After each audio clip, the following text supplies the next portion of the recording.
Hey interwebs, Joy Pals here. I don't know about you guys, but I personally can't wait to play Pokemon Sun and Moon once they come out. The anticipation alone has me thinking about everything that's going to be in the game, including my favorite feature, the Gym Leaders. To kick off a series called Top 8 Favorite Gym Leaders of Blank, I'll be counting down my favorite gym leaders of each region based on their personality, difficulty, and legacy they've left from their original games. Of course, this is only my opinion, so please don't get too offended if your favorite isn't at the top. Today, we'll be starting with Kanto, so here's my top 8 favorite gym leaders of Kanto. At number 8, we have Erika.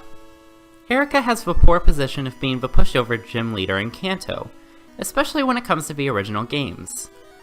In Pokemon Red, Green, and Blue, Erika carried a level 29 Victory Bell, a level 24 Tangela with only Constrict and Bind as moves, and a level 29 Vileplume.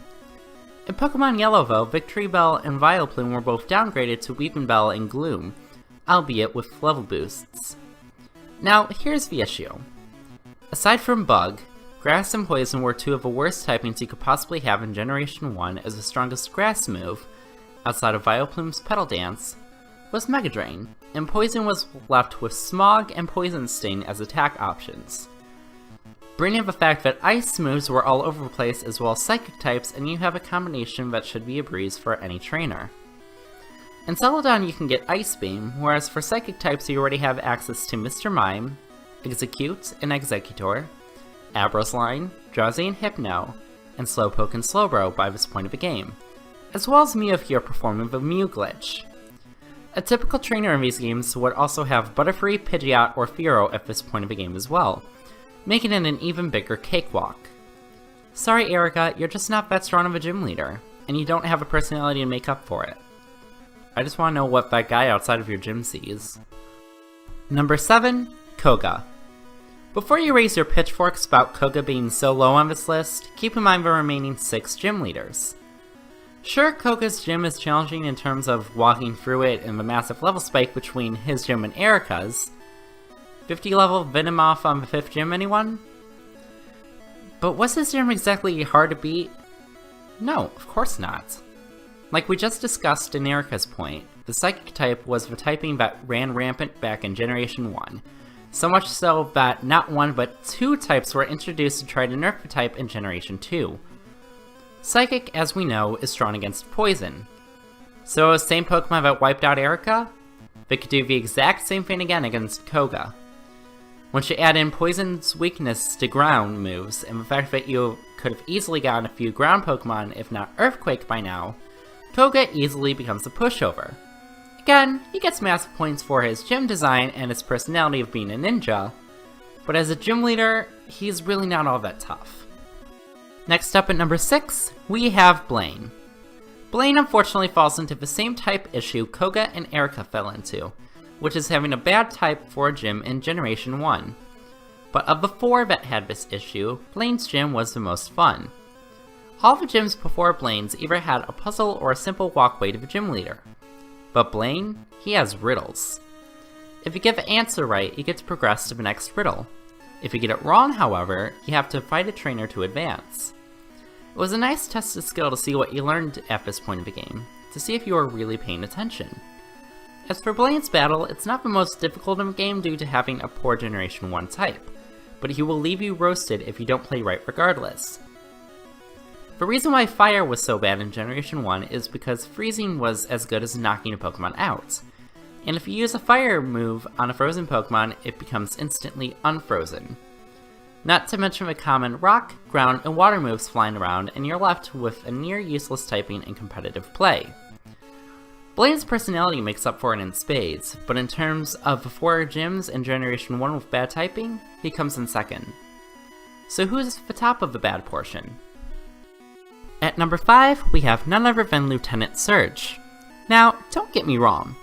Electric moves were good in Generation 1, just as they are now. But electric Pokemon themselves?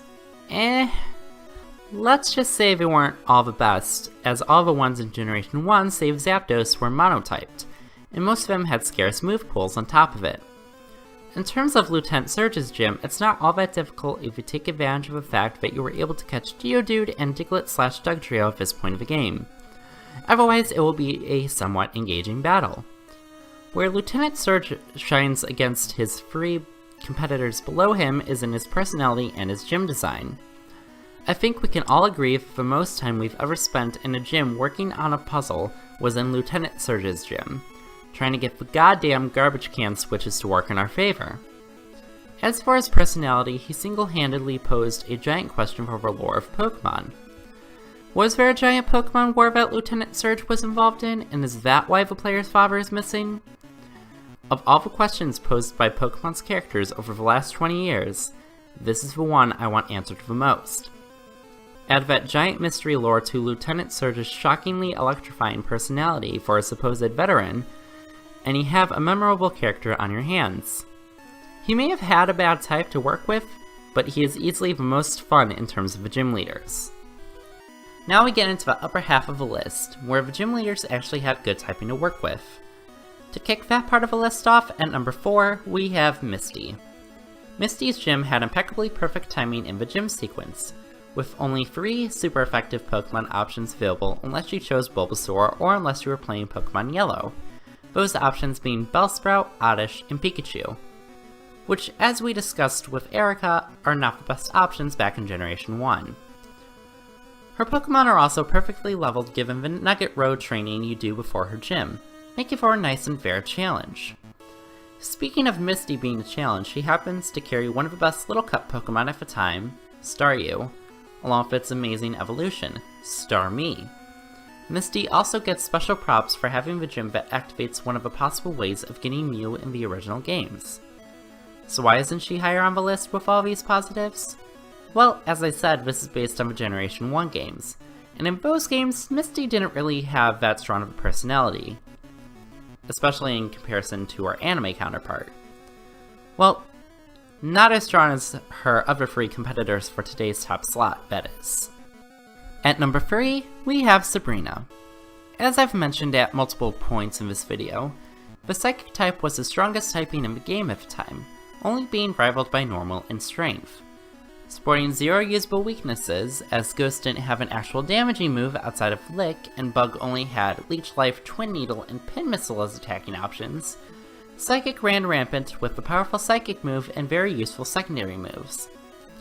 Sabrina's gym is also very memorable, being the only gym that uses Warp Tiles and requires a good amount of memorization to use them properly as a result. On her team, she sported Kadabra, Mr. Mime, Venomoth, and Alakazam in red, blue, and green, and all of the Abra family in Pokemon Yellow.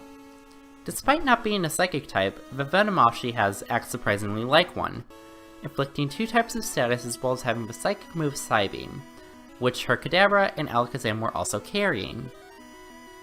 Above all, Sabrina has a personality in the original games, slightly below Lieutenant Surge's, but it's still strong.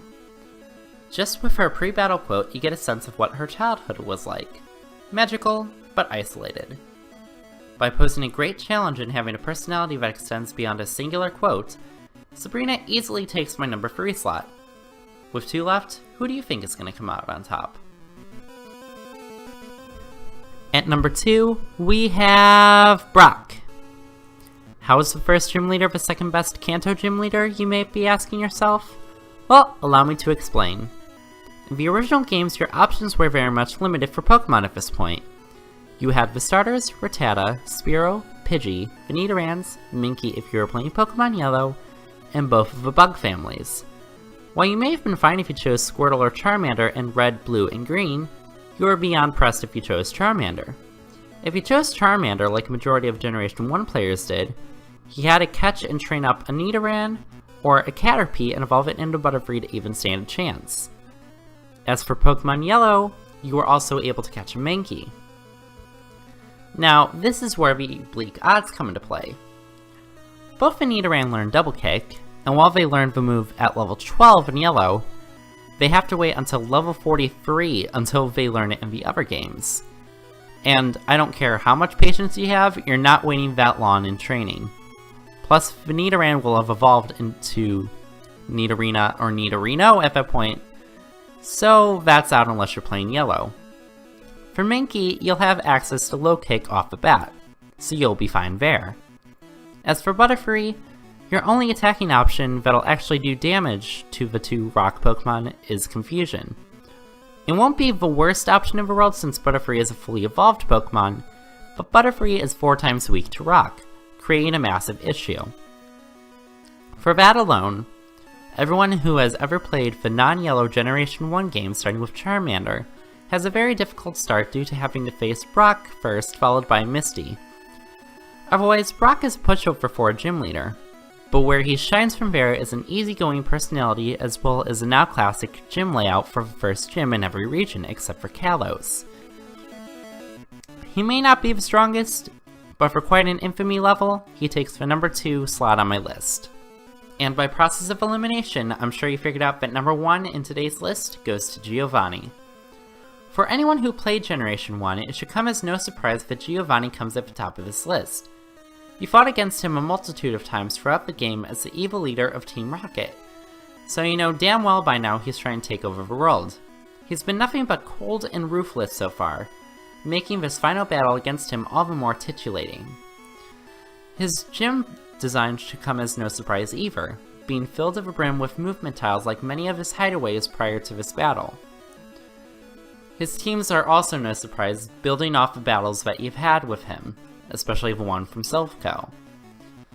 In red, blue, and green, he evolves his Nidorino between battles and gets a Dugtrio as well as a Rhydon, keeping Nidoqueen and a Rhyhorn while ditching Kangaskhan in the process. As for yellow, he also evolves his Nidorino and Rhyhorn, keeping the Persian and Nidoqueen from the previous battle and picking up a Dugtrio. These Pokemon are very true to Giovanni as a battler in terms of attitude and actions, and are thus a very fitting fit. With this gym being one of the main plot twists in the original games as well as being very designed at that, Giovanni easily takes the number 1 spot on today's list. Thank you so much for watching everyone! If you like what you saw, please drop a like and subscribe to see more upcoming videos. If you would have ordered these guys differently, please tell me how in the comments. Before I go, I'd like to add a bit of information to the Twitch announcement I made a couple of videos ago. At the moment, it looks like I'll be streaming on June 14th through June 20th, though this is currently tentative. Go ahead and follow me on Twitch to get ready for that, though don't mind the pics for now, they're just placeholders. Alright, that's everything. Thank you so much for watching again everyone, this is Joey Pals, signing out.